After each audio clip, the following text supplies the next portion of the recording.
फैसल फकीर से आज हमारे साबका finance secretary Lahore high court bar को अदालत होगी, वो भी हमारे यंगस्टर्स की नुमाइंदगी करते हैं, वो यहाँ आके अपने ख्यालात का इज़हार करते हैं। बिस्मिल्लाह। मजलूम जब मुंह खोलता है सभी को गिला के ये क्यों बोलता है। मैं 2021 और 2 में जब फाइनेंस सेक्रेटरी रहा तो तब मैंने इस जनरल हाउस हम कंडक्ट करते थे तो सिर्फ प्रेसिडेंट का जो ग्रुप होता है उस ग्रुप के लोग यहाँ पे मौजूद होते थे।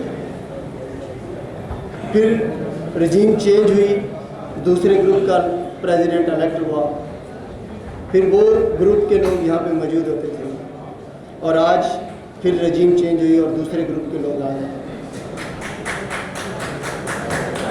अनफॉर्चुनेटली हम में इतनी हिम्मत ही नहीं कि हम सच को सच कह दें। मैंने ये कॉन्स्टिट्यूशन में पढ़ा था कि the highest kind of jihad to speak truth before a king. मुझे समझ नहीं आती थी कि ये सच बोलना जिहाद की डेफिनेशन में कैसे आ गया, लेकिन मैंने अब ये ऑब्ज़र्व किया है कि वाकई सच बोलना जिहाद है, तो मैंने सोचा कि आज मैं चलो जिहाद करता हूँ।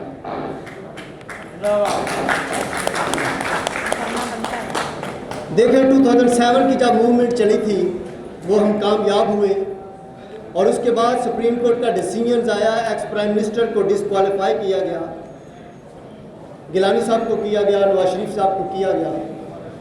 उनके डिसीजंस की इम्प्लीमेंटेशन हुई। रीज़न क्या थी? क्योंकि अदारों को, पॉलिटिकल पार्टीज़ को ये 2007 वाली मूवमेंट नज़र आ रही थी और आज सुप्रीम कोर्ट का जज डिसीजन देने के बाद इम्प्लीमेंटेशन नहीं करवा पा रहा। रीज़न क्या है? क्यों इतनी मुल्क में पॉलिटिकल इंस्टेबिलिटी है? क्यों रूल ऑफ लॉ नहीं? क्योंकि आज सुप्रीम कोर्ट का जज खाइफ है कि अगर वो डिसीजन देगा उसकी इम्प्लीमेंटेशन नहीं होगी। उस वक़्त जब डिसीजंस की इम्प्लीमेंटेशन होती थी इस वजह से होती थी कि वकला निकल आएंगे। आज उन्हें पता है कि वकला 2 ग्रुप्स में डिवाइड हो चुके हैं। अनफॉर्चुनेटली एक ग्रुप हामिद खान साहब का जो ग्रुप है वो पीटीआई से मुंसलिक है, जो एहसन भरून साहब का ग्रुप है वो नून लीग से मुंसलिक है। आज वकला जब रोड पे आते हैं तो लोग कहते हैं कि पीटीआई के वकला निकल आए हैं।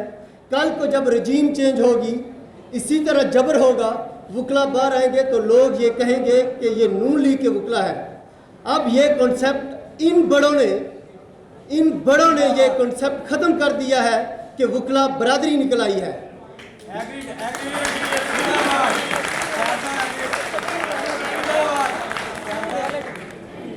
देखिए ये जनरल हाउस का इजलास होता है, हम सारे पार्टिसिपेंट होते हैं, हम अपने अपने ख्यालात का इज़हार करना चाहते हैं, लेकिन यहाँ पे मौका नहीं दिया जाता।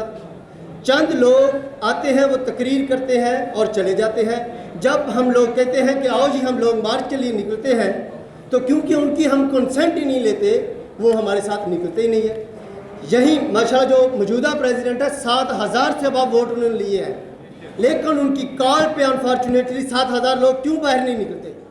इसके पीछे रीज़न है, इसके पीछे आप लोगों की डिवीजन जो हुई है उसकी रीज़न है।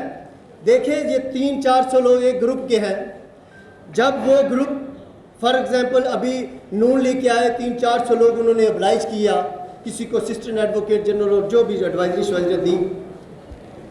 जो दूसरा ग्रुप है 300-400 लोग वो अपने इन फ्यूचर को करेगा अकोमोडेट, या माजी में उन्होंने किया। तो बाकी वकला ये सोचते हैं कि भाई फ़ायदा तो इन 300-400 लोगों का है, ये हमें मिसयूज़ कर रहे हैं, हम क्यों बाहर निकले?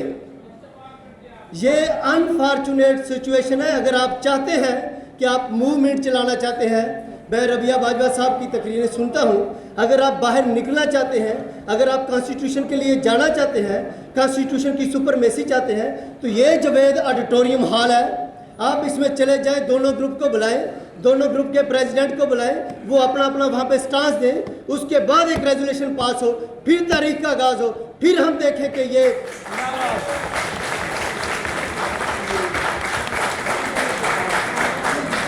फिर हम देखें कि ये जो जो अदारे हैं ये कैसे हमारी बात को वेटेज नहीं देते। अनफॉर्चुनेटली हमने पहले इतनी स्ट्राइक्स की कि हमारी स्ट्राइक्स की वैल्यू ख़त्म होगी और आज हमने काम पकड़ा रेजोल्यूशन देने वाला। मेरे सामने रेजोल्यूशन आती है, वो टूटी फूटी जो लैंग्वेज यूज़ हम करते हैं हम लोग पढ़ते ही नहीं हैं। देखिए, जब आपने एक स्टांस लिया उसके बाद आपको उसको इम्प्लीमेंटेशन करवानी है, उसके लिए निकलना है और उस निकलने के लिए आपकी यूनिटी होनी चाहिए। और यूनिटी अगर आप चाहते हैं और अगर आप चाहते हैं कि एक मूवमेंट चले तो आम लोगों को एक तो मौका दें, दूसरा ये अपने पर्सनल बेनिफिट्स ख़त्म कर दें। हम इस ईगो में पड़े हुए हैं कि भाई मैं प्रेसिडेंट हूँ, मतलब हम इस ईगो में है कि हम उस ग्रुप को क्यों बुलाएं। भाई आप ईगो साइड पे रखो, आप मुल्क की हालात देखो। कॉन्स्टिट्यूशन नहीं है यहाँ पे, फंडामेंटल राइट सस्पेंड है। वो देखें जो 9 मई वाला वाक़या है, तमाम लोगों की बेल्स अब पहले एंटी टेररिज्म कोर्ट से खारिज हुई, देयर आफ्टर वो हाई कोर्ट में आई। मैं भी एक पिटिशनर को रिप्रेजेंट कर रहा हूँ, मेरा पीटीआई से कोई तल्लुक वास्ता नहीं है, मैंने फीस ली थी। अच्छा, अब मैंने वहाँ पे जब मिस्टर जस्टिस आलिया नीलम साहबा के पास उसकी हियरिंग हो रही थी तो उन्होंने कहा कि न्यू ऑफेंसेस आ गए हैं, दैट्स वाई आप दोबारा एंटी टेररिज्म कोर्ट में जाएंगे। मेरा क्वेश्चन ये है कि अब आप 1 साल बाद दोबारा वो हाई कोर्ट में आते हैं तो प्रोसिक्यूशन एक फिर ऑफेंस ऐड कर देगा तो फिर वो कितनी देर जेल में रहेंगे। कहाँ हमारे जजेस जो हैं वो बेबस हो गए हैं और उनकी बेबसी के जिम्मेदारान ये दोनों ग्रुप हैं। Thank you very much. आगे प्रोसीड करते हैं हाउस। मैं यहाँ पे पंजाब बार काउंसिल की नुमाइंदगी के लिए यहाँ पे दावत दूंगी Rahim Kamran Cheema, member Punjab bar council को, कि वो आके अपने ख्यालात का इज़हार करें। रहीम कामरान चीमा साहब। बहुत शुक्रिया। मैं इंतहाई मशहूर हूँ Lahore high court bar association के मुंतखब नुमाइंदगान का और लाहौर बार एसोसिएशन के मुंतखब नुमाइंदगान का कि उन्होंने जब इस मुल्क में बिल्कुल एक खौफ की फ़ज़ा है, कोई पॉलिटिकल पार्टीज़ इस एजेंडे को उस तरह कैरी नहीं कर रही जिस जबर, खौफ और इस्तिबदाद के दौर में आपने आवाज़ उठाई है, आपको सुरख सलाम। दूसरा, मैं ये समझता हूँ कि ये लाहौर हाई कोर्ट की बार एसोसिएशन की इमारत जहाँ पे हम खड़े हैं, इसकी एक एक ईंट, इसके एक एक ज़र्रा इस बात का गवाह है कि जब भी इस Lahore high court bar association से कोई तहरीक का आगाज़ होता है तो बलूचिस्तान में रहने वाले नौजवानों को, KPK के रहने वाले नौजवानों को, बलूचिस्तान के पहाड़ों पर रहने वाले नौजवानों को यहाँ से आवाज़ उठती है तो उनको उधर हकूक़ मिलते हैं। और मैं दूसरा ये समझता हूँ जो करारदाद इमरान पाशा साहब ने पेश की है कि एक बच्चा आबाद जिसने शहादत नोश फरमाई है, मैं समझता हूँ इस मुल्क के लाखों बच्चे जो भूख, नंग, अफलास की वजह से मर रहे हैं, उसका कोई और जिम्मेदार नहीं, इस मुल्क की माफिया जिम्मेदार है, इसके अलावा कोई जिम्मेदार नहीं है। मैं चीफ जस्टिस हमारे जो काजी फायज ईसा साहब आए हैं और उन्होंने कुछ ऐसे इकदाम करने की कोशिश की है जिससे लग ये रहा है कि तारीख बदली जा रही है।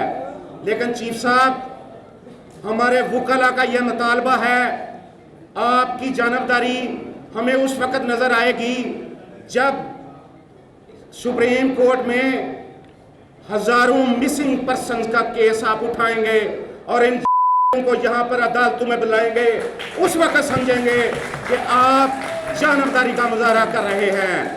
हम उस वक़्त आपको जानबदार समझेंगे जब आप गैर जानबदार उस वक़्त समझेंगे जब आप इस मुल्क में फैज़ाबाद दर्रे का केस जो है उसके मतलब जिन ने गनौनी साजिशें करके इस मुल्क की मुंतखब हुकूमतों के तख्ते उल्टते रहे हैं, उनको कटहरों में बुलाएंगे। ये तारीख लिखी जा रही है और हम तवक्को करते हैं कि आप इस तारीख से सरफराज होंगे और आप इनको बुलाएं, और मैं तवक्को करता हूं हमारी लीगल फर्टर्निटी आपके साथ खड़ी होगी। आखिर में मैं इस बात को कंक्लूड करता हूं, ये जो तहरीक पेश की गई है इस हवाले से हमें इस मुल्क के नौजवानों को मुतहरक करना पड़ेगा, इस मुल्क के डॉक्टर्स को मुतहरक करना पड़ेगा और सिविल सोसाइटी को मुतहरक करना पड़ेगा और ताजरों को मुतहरक करना पड़ेगा। और मैं ये समझता हूँ इस 75 साल हो गए हमें बताया गया है कि हम आज़ाद हो चुके हैं, लेकिन खुदा की कसम कोई आज़ाद नहीं हुए। हमें 175 साल पुराने कवानीन के तहत 175 साल पुराने जहनों के साथ चलाया जा रहा है और उसका कोई और जिम्मेदार नहीं है, इस मुल्क के और जिम्मेदार है। बहुत शुक्रिया।